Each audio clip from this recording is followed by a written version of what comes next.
आप सभी को जय मसीह की। द बाइबल पोर्शन में आपका स्वागत है। हमारा आज का वचन है न्यायों की पुस्तक 18वां अध्याय वचन 1 से 10। उन दिनों में इस्राएलियों का कोई राजा न था और उन्हीं दिनों में दानियों के गोत्र के लोग रहने के लिए कोई भाग ढूंढ रहे थे, क्योंकि इस्राएली गोत्रों के बीच उनका भाग उस समय तक न मिला था। तब दानियों ने अपने समस्त कुल में से 5 शूरवीरों को सोरा और एश्ताओल से देश का भेद लेने और उसमें छानबीन करने के लिए यह कहकर भेजा, जाकर देश में छानबीन करो। इसलिए वे एप्रेम के पहाड़ी देश में मीका के घर तक जाकर वहां टिक गए।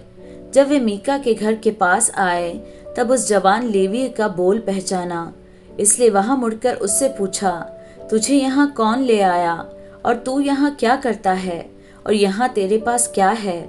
उसने उनसे कहा, मीका ने मुझसे ऐसा ऐसा व्यवहार किया है और मुझे नौकर रखा है और मैं उसका पुरोहित हो गया हूँ। उन्होंने उससे कहा, परमेश्वर से सलाह ले कि हम जान ले कि जो यात्रा हम करते हैं वह सफल होगी या नहीं। पुरोहित ने उनसे कहा, कुशल से चले जाओ, जो यात्रा तुम करते हो उस पर यहोवा की कृपा दृष्टि है। तब वे 5 मनुष्य चल निकले और लैश को जाकर वहां के लोगों को देखा कि वे सीदोनियों के समान निडर, बेखटके और शांति से रहते हैं और इस देश का कोई अधिकारी नहीं है जो उन्हें किसी काम में रोके, और ये सीदोनियों से दूर रहते हैं और दूसरे मनुष्यों से कोई व्यवहार नहीं रखते। तब वे सोरा और एश्ताओल को अपने भाइयों के पास गए और उनके भाइयों ने उनसे पूछा, तुम क्या समाचार लेकर आए हो?